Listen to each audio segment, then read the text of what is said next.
back to you, Sahid. So today being the World Mental Health Day, I think it's very important for us to discuss its relationship between the use of drugs, and our mental health. But at the same time, I would like to know also if there are healthy alternatives to all what those youth are looking for. Those who are looking for potence, for let's say performance, and those who are looking for ways of getting away from hardships. Do we have, healthy ways of also, having that performance at the same time having also the, a way of going over the problems we have? Yeah, we do have it. Today is World Mental Health Day. I would like to say happy Mental Health Day to all of us here. And I just want you all, who can tell me what is the international theme for today's day of mental health? Yes. Okay, whoever knows what it is, I have a gift for you. Please I will give you a diamond. Let us use Google. Today's theme is kindness. Yeah.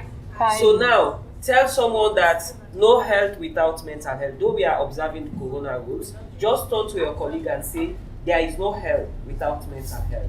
There is no health without mental health. Say it every day. Say it again. There is no health without mental health. There is no health without mental health. Again. There is no health without mental health. Then we need to know more about mental health. How are we going to know more about mental health? Ask your colleague, how are you going to know more about mental health? How are you going to know more about mental health? How are we going to know more about mental health? Well, this is the day that we're going to know more about mental health. All of us, and some of us have been through early childhood trauma, isn't it? Those experiences lead us to drug and alcohol abuse, isn't it? Some of our mothers have been victimized by our fathers. Domestic violence leads some of us to go into drug and alcohol.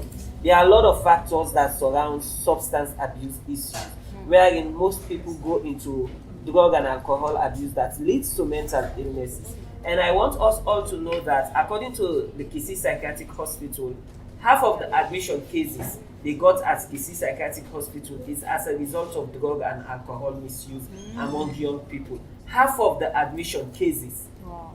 So it's very, very alarming. Do you see why we need to take drug issues as a paramount in the country and also focuses on mental health issues? When we talk about mental health, what comes to the mind? We all thinking that, someone that walks in the streets half naked is the only individual that suffers from mental illnesses. And Dr. Nahim once asserted, and I quote, he said, half of Sierra Leoneans, all of us, we are living with mental illnesses. The problem occurs when you are 6%. The 6% you started putting up maladaptive behaviors that do not match up with people in society. We all do have mental illnesses. When I woke up this morning, I felt something that within me, I said, I need to sleep. In fact, I don't even want to talk to anybody. But I realized myself, I need to use my self-awareness strategies because I am a mental health activist.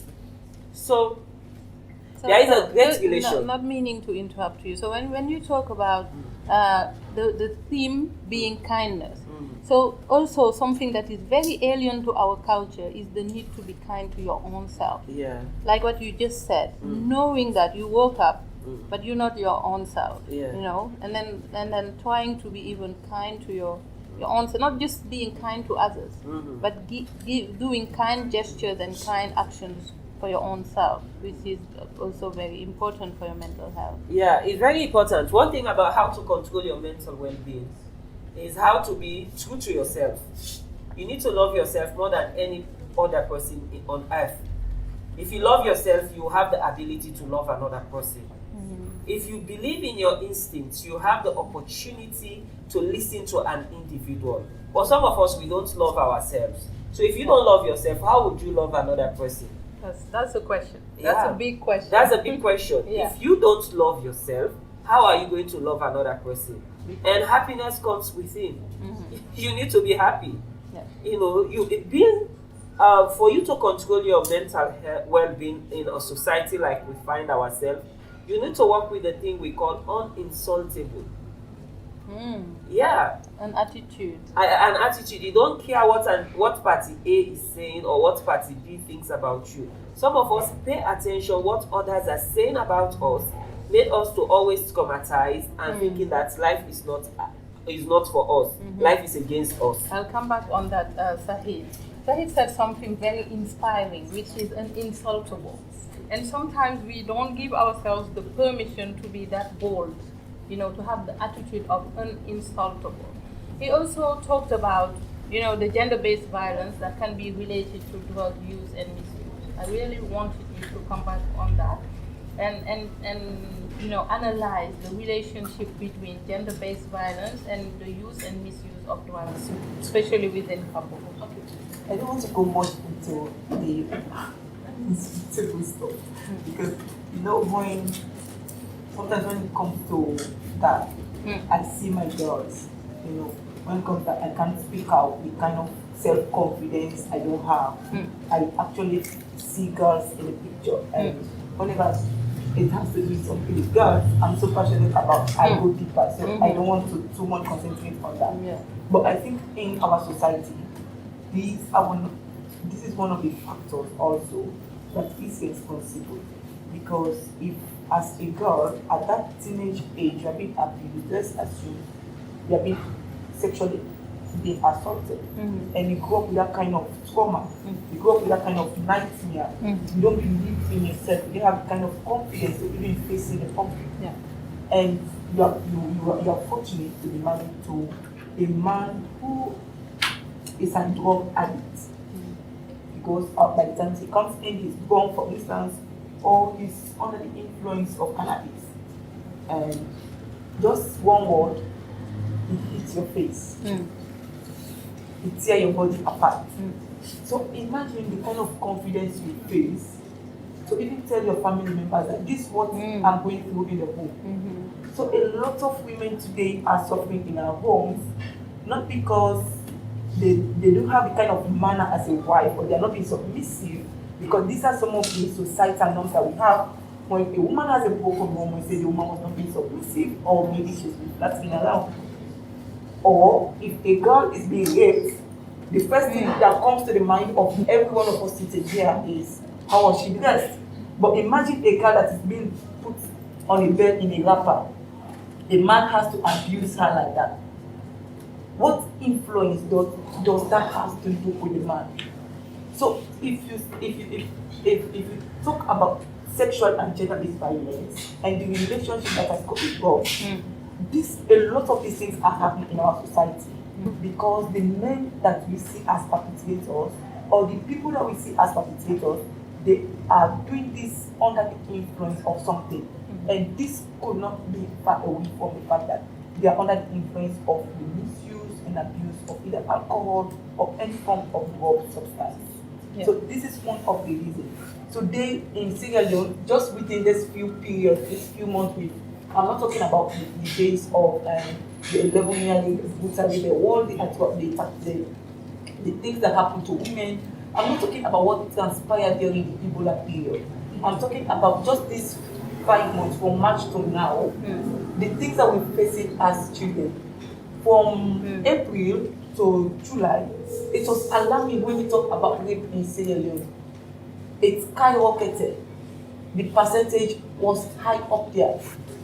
We mount up a lot of campaigns. Do we have statistics that show, the relationship between how that skyrocketed and how maybe the use of drugs also skyrocketed?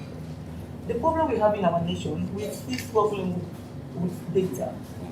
So because there is no statistics to actually prove that a lot of these people that are committing these atrocities are being under the influence of drugs, misuse and abuse, so we are not able to tell categorically.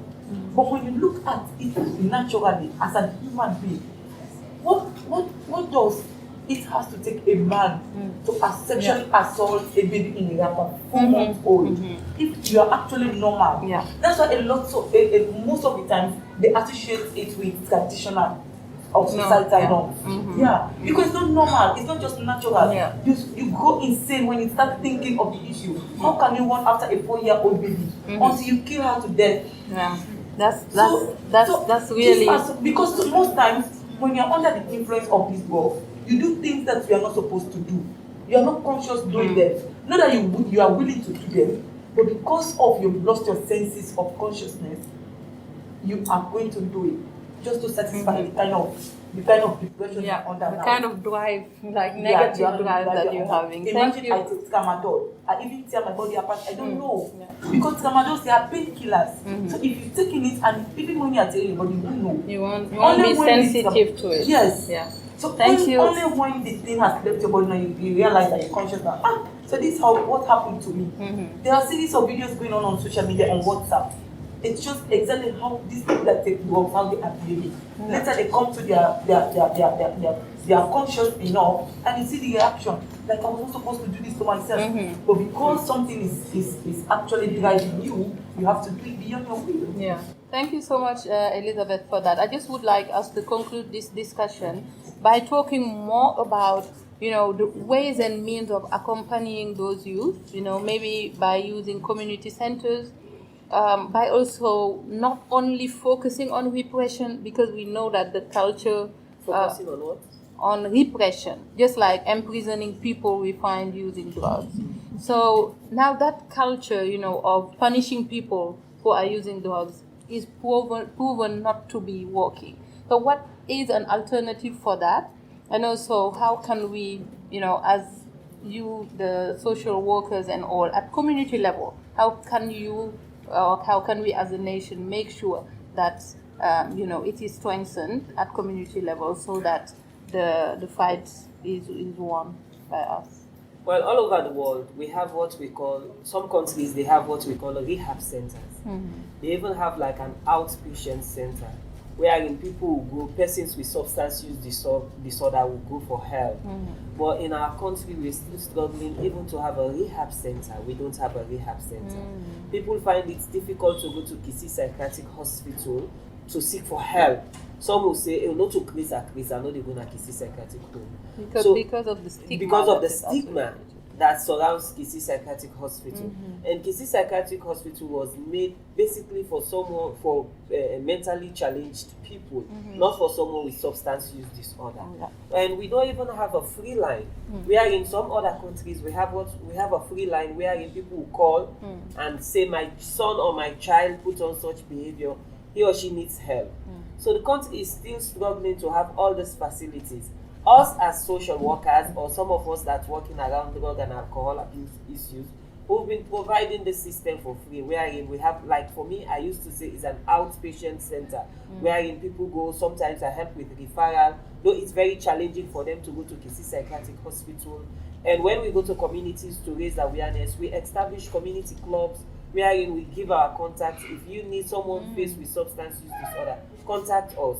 But it's very challenging for it to be actualized because we need power, we need support. You can't do something without money. That's so true. In our country, for us volunteering every day, the perception, maybe I go to a community to raise awareness. When this international NGO started coming to Africa, especially Sierra Leone after the Civil War, when they want to go to a community, they were going to educate people about what they're supposed to know, they will use money and other materials to give them. Us that's practicing as local NGOs or local entrepreneurs, we find it difficult for people to buy our ideas. When you go to the community, they will ask, what did they bring? If you're not bringing that, you will not go there. Now, but could talk no more. So failing to realize that the messages that we are going to give them is for their own good. So behaviorism is another big challenge. So if we want this drug and alcohol issues to be hard in this country, the government and international NGOs and all other bodies needs to come together. For some NGOs, they will tell you that drug is not our competing priorities. And you can't deal with drug and alcohol abuse when you can't deal with gender-based violence issues when you fail to address drug and alcohol issues in the community.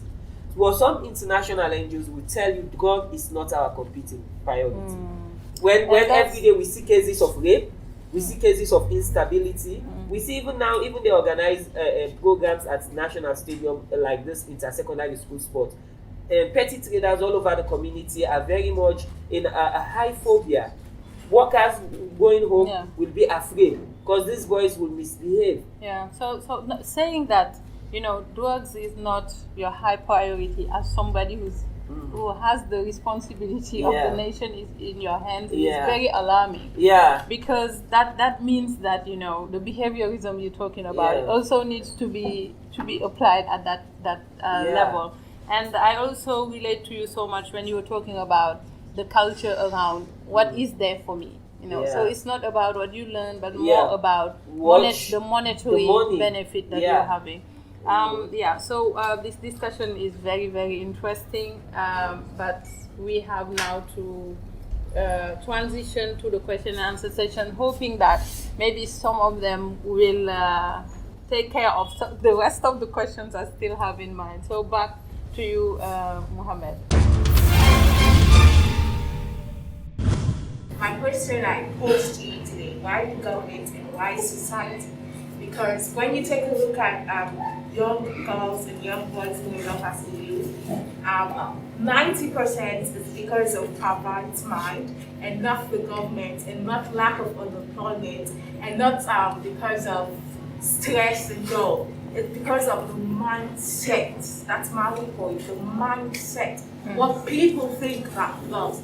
Not because of lack of unemployment that will give the cause to find a job or create income from drugs. It's wrong. So my question is, why the government and why society? Hello everyone. Well, my question goes to Mr. Bangura.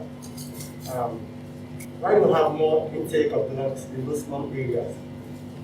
If not because of unemployment, why do we have more intake of drugs in those slum areas?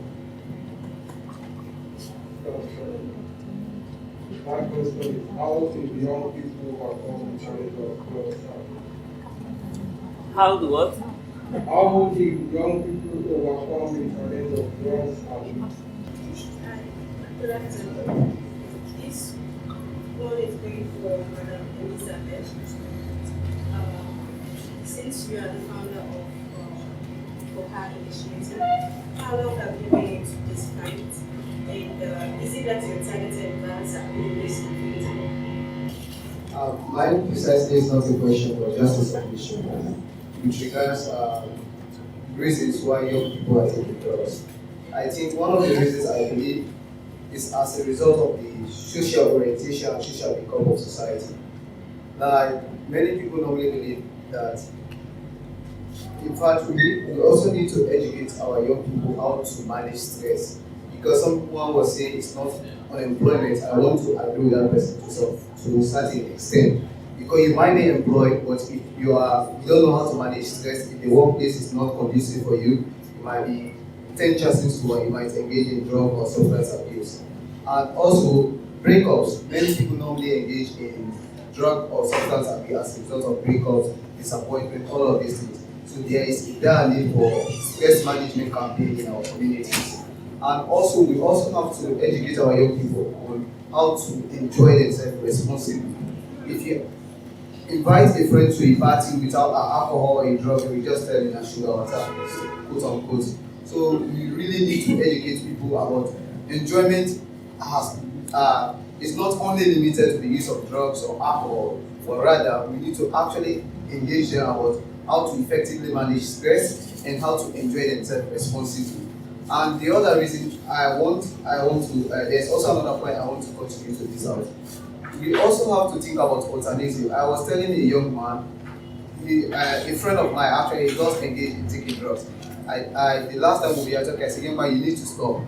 And he said, if you ask me to stop taking drugs, what else should I take? So we need to be thinking of alternatives. In developed nations, they provide alternatives, because you can't just tell someone to stop taking drugs. What else? What else are we going to offer to them? And also, we need to understand the reason. Sometimes most of these young guys are taking drugs as a result of curiosity. So we actually need to understand why are they taking drugs, and even the way we do send a message to them. Thank you very much. Okay, so Elizabeth, you would like to answer to questions directed to you. Yes. So why the government and why the society? we all made up society, and we are the government because we are the electorate that actually appoint these people to power. And the government is supposed to provide an enabling environment for every young person, for every citizen in this nation, to ensure that we have the infrastructures, to ensure that there are systems. One thing also, when Sahid was talking, we don't have in place are systems. Yeah. If I want to go out to have, what's the alternative? If I don't want to take drugs, do we have that kind of recreational center? I'll go and I feel myself without taking drugs, but I enjoy myself. Do governments provide that kind of system for young people? What are the opportunities available to young people? If you travel out of the country now, when you go to America, for instance, there are a lot of opportunity for young people. In Sierra Leone, do we have? After school, where do you go? It's home. When you go home, you are being facing with a lot of house chores.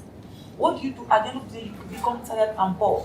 When you go out to the streets, you find your colleague and he or she is engaged in, let's assume, drinking alcohol. And one day, you are being convinced to also participate. And you have a take and it becomes appetizing for you. At the end of the day, you get yourself engaged. And this is how we think we can enjoy ourselves, just as our brother was talking there. You see that one as an enjoyment.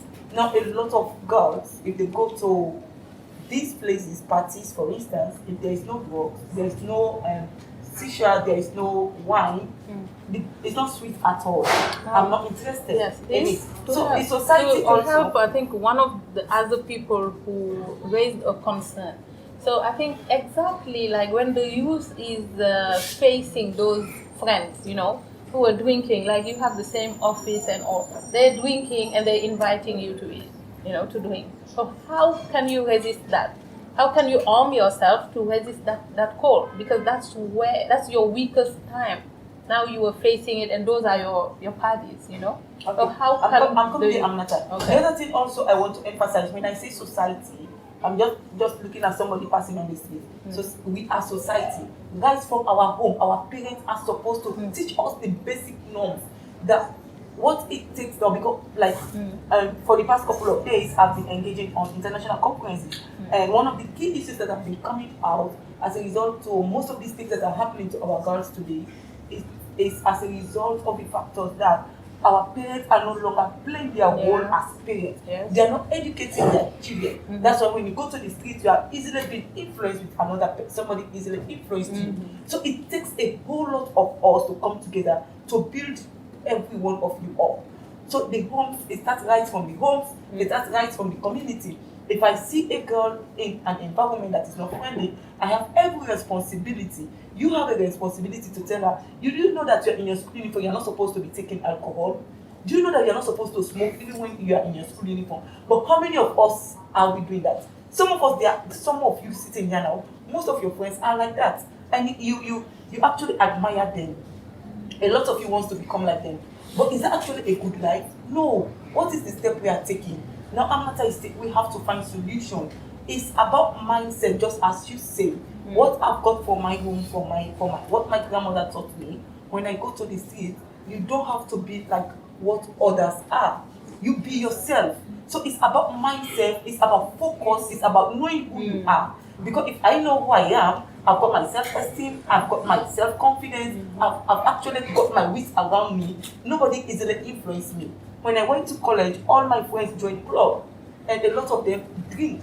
But I said, no, I'm not coming in from that kind of home. By then, my father just got sick and my sister traveled, so I have to actually fight for myself very hard to ensure that I even have to pay transport to go to college. So if I didn't calculate all these things and I said I want to follow my friends, I didn't know where they were getting their money from. At the end of the day, if I would have decided to follow them, I would have fallen into the wrong pit. Yes. Because the alternative was to get myself involved into a boyfriend. And the boyfriend will not be giving me money for free. One day he will request something from me. So these are the things you have to know as young people. Get a focus and know who you are. These are some of the things that will actually change our mentality. Behavior is something we have to fight with as a nation, as individuals. This is our attitude. We have to change it. Don't be like another person. Be yourself. Be determined, because you know the picture that you want. You know the kind of future that you're attaining for yourself. And how could you get there? You are not going to get there with somebody by your side. It takes yourself, it takes your determination, it takes your spirit and your zeal to get there. Even if you have all the money in this world, if you are not determined and inspired enough, you are not going to reach your goal. Yes. So it takes determination and inspiration. Motivate yourself. Self-motivation is good. You cannot be rich today, but tomorrow that doesn't limit you that tomorrow you will not be somebody. But how can you do that? You have to follow somebody's. Somebody doesn't have to point at your dream for you. You have to point at your own dream at yourself and you work towards it. So get focused as young people. Be self-motivated. Be inspired enough. Push for yourself. We are resilient people. Seriously, I can say young people, we are resilient. Not all of us are coming from a wealthy home. A lot of us, we are coming from humble homes. I will say that. Yeah. But we fought so hard to become who we are today. The same thing goes for you. Don't be like your companions. Don't be like your friend. We are all different enough. That's why God created us individually. Otherwise, if I'm not just put you all bound up into God's zoo, but we all go with time when we come into the world. Our timing are different. Yes. So does our successes. So does our achievements. Yeah. So Thank just you so remain much, focused. Liz. Can we go to the next question asking about your For area her. of yeah. Oh, for her. So basically, we are into girls and women empowerment. As I said initially, the her means help everyone rise. We believe in the power of women. They are the pillars of society.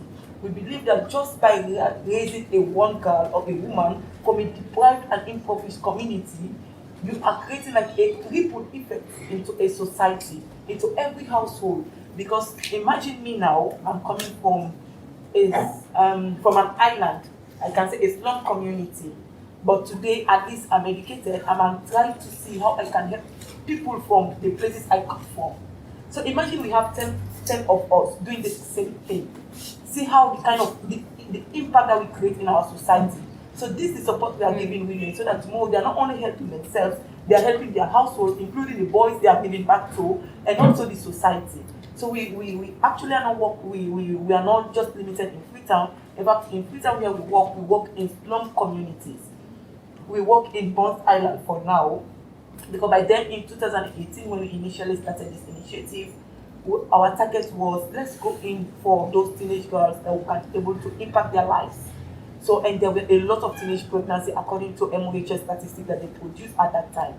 So when we went there, we did our own like preliminary survey because our actions are then driven by evidence. We generate evidence and we are able to, that is what we use to inform our decisions. So when we went there, we actually found out that a lot of girls under the ages of 10 were teenage mothers already, right from the primary school from class 4. Yeah, we've got evidences and we are working with them now. We've sent them back to school. These are some of the key successes we have. We've sent them back to school, now they are going to school. Some of them, almost all of them passed to a new class. So we are happy about that. We work with men also because we cannot do this all by ourselves. The men are the participants, so we are working with them to push to ensure that these girls and these women are being empowered and they also help in transforming society. Thank you so much, Liz. Thank you. Can we have your answers to the questions that were addressed to you? Yeah. Yeah. The other person was asking, why do we have more intake of drug in the slum community when I say unemployment is not a problem? Okay, very good question. In that slum community, I made mention that one of the reasons of drug and alcohol leads to also the community that we find ourselves. Most of those communities, young people are living, the thing they call parenting is very little. Most often, children teach themselves how to become better people in society. So when a child when someone is below the age of 12 or 13, according to Albert Bandura's theory, who developed the social learning theory, he said a child can imitate and learn from behaviors of people in any aspect that child finds him or herself. For example, you can see now a music, if you are watching movie every day, like my cousin, my little cousin, she's just 3 years old. My elder cousin loved watching Beyonce's music. One day, that child, the music was playing, Single Ladies. She was dancing exactly like Beyonce. That shows that a child can learn from what he or she sees from the environment. So that's one of the reasons why the slum community, a lot of people go into many drugs abuse. And the other question was, how are we going to overcome the challenges of drug abuse among young people? one of the things that made us not to overcome drug abuse among young people is that when a child is growing up, all of us, maybe some of us, we are still within that age, or some of us, we are beyond that age, especially at this age. From 13 and above, according to mental health specialists, they believe that a child presents what we call oppositional defiant disorder, ODD. When the individual presents this behavior, that individual is aggressive, he or she is irritating. Anything they tell you, you think that you are right in anything that you want to do. Is there at this stage helps the parent and the child to have what we call a dialogue, to discuss on issues that affect them. But in our country that we find ourselves, our parents are more authoritative than allowing to listen to you to make your decision. When that parent is so authoritative, refuse to listen to that child, what will happen? The child always finds pleasure when he or she goes to the street to his colleagues. When the child did not have peace at home, he goes to the street. That parent, your colleague will say, if you smoke, you drink, what your mama they tell you, if they enter and they come out, they get hurt, they feel high. So here comes a lot of people go into drug and alcohol. What some of our parents will do, go smoke now. If I go smoke now, my business. Me na me own adepan, so na me life adepan. So if you say na smoke, you want to continue for smoke.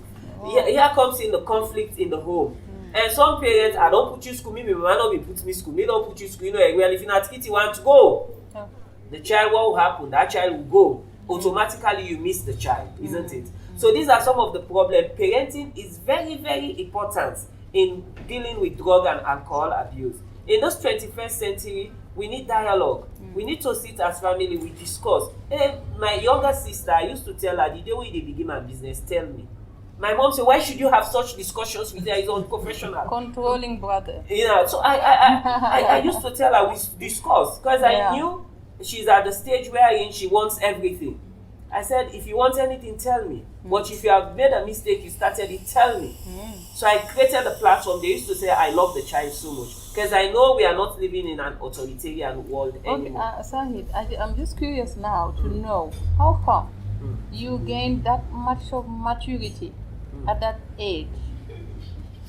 I'm wondering, because from your brother who, got addicted, to your sister, and to you having that presence of spirit, knowing exactly where to give and what is needed. So how did you do it? Well, I would say I'm someone with a high common sense. If you do they sell common sense somewhere so that I go by? So I always listen to my instincts, and I follow anything that I want to do. I listen to news widely. I follow people who have achieved in life. I always you have good role models. Yeah, I have good role models that always guided me to do what I gotta do. So my other question, the other person says it's an alternative that helps an individual also to go into drugs. So what are we going to do as a nation to help such population? One thing that is affecting us also in this country, a lot of us don't know how to take back our power. If you know how to take back your power in life, nothing bothers you. You'll be able to control anything that comes your way. For example, now, I'm in a relationship with Party B. Before Party B, I was existing. Then one morning, Party B said, I'm no longer interested in this relationship. What will happen? You want to die. Hey, started calling. Party B says she's not interested in me any longer. You don't know how to take your power. Before Party B, you was living, isn't it? When you want to go to drug and alcohol, maybe your friend influenced you to go into drug, say sign, they make me you get sense. You realize that it's harmful. Take back your power. Now maybe hold the copper, put on a remote. Now maybe wrap that tire, draw. Let me take back my power. Today I'm not interested. Let me share my story with you. When I was in university, I smoked marijuana. That was my first experience. You know when Sahid?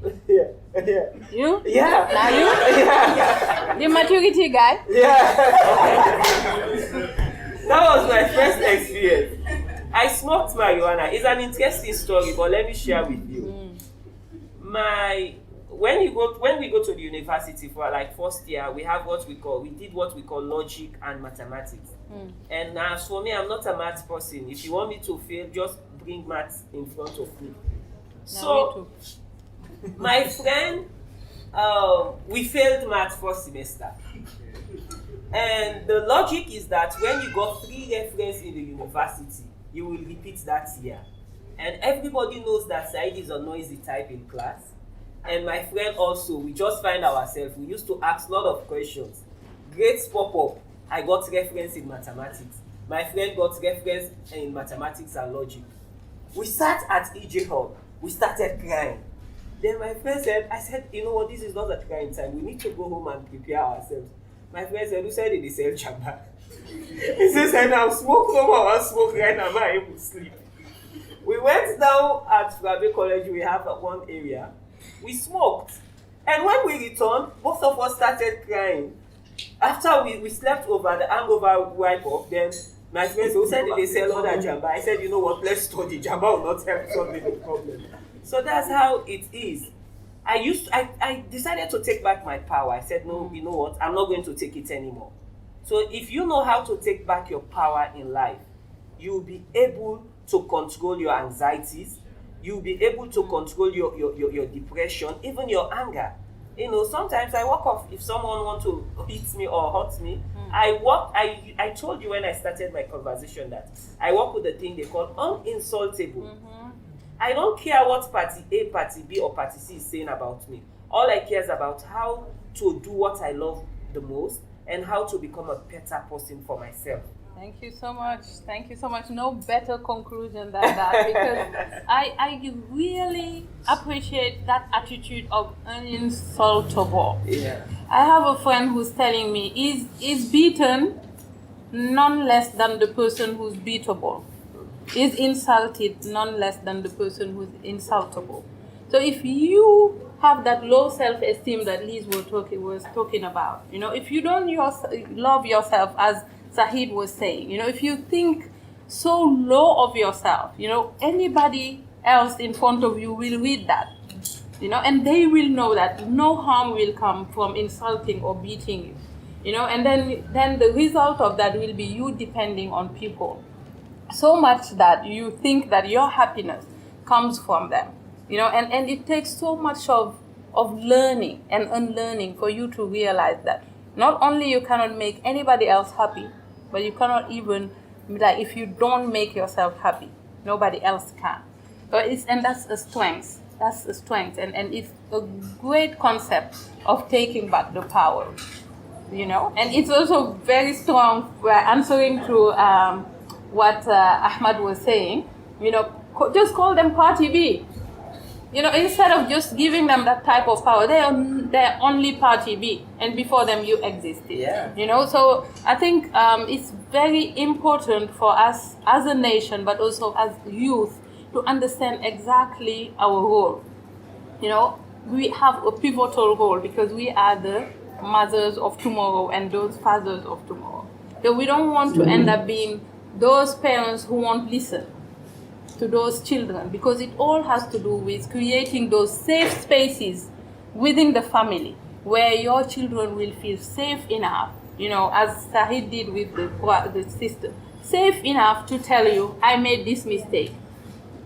But if they know that you will kill them or get them out of the house, then that you know, level of integrity and security will not happen, you know. So it takes all of us to make this happen, to eradicate drugs, to come up with a stronger population. So each one of us needs to feel very involved and very engaged, because without us, it's not going to happen. So this was the discussion that we could not finish in 1 hour, obviously. We just planted some seeds that each one of us is responsible, you know, of helping grow, but helping also disseminate among our communities. So what is our role from now on? Okay, who are we gonna uplift, like the concept of for her? You know, who are we gonna help rise? Who rise out of drugs, rise out of problems, but even empower, you know, to the level of understanding to the level of consciousness that this nation and that this continent needs. Okay, so as I said, it was just planting seeds, and hopefully the conversation will continue in the platforms that the Ignition Hour has, the social platforms. We are welcoming you to adding your voices to the platform so that this conversation continues, especially in ways and means of finding solutions and rescuing our populations. Thank you so much for this great afternoon. It could not be achieved without you guys, the great speakers we had today, but also without the great audience that we missed so much, because of this COVID-19 pandemic. So back to you, Mohammed, for your special edition. Okay, this time around I'm passing on the mic to my co-MC, Esther.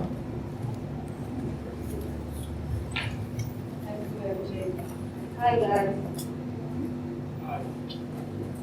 Hello, Esther. Hi guys. When you guys came, actually this is for the first 15 people.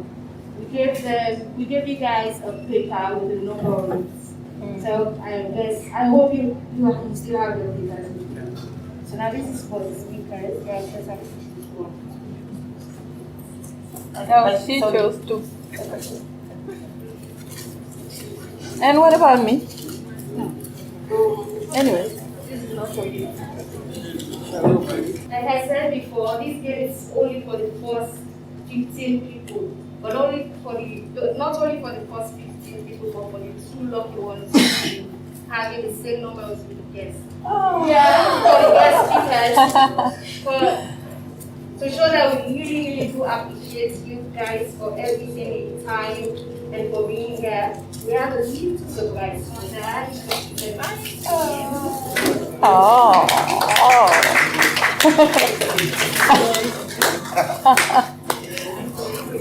Thank you. Thank you, Desmonda. Oh.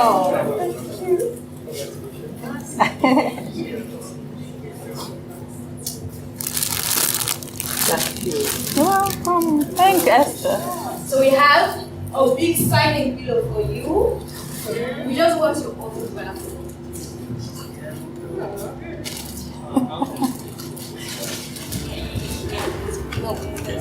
Can you please call the pillow?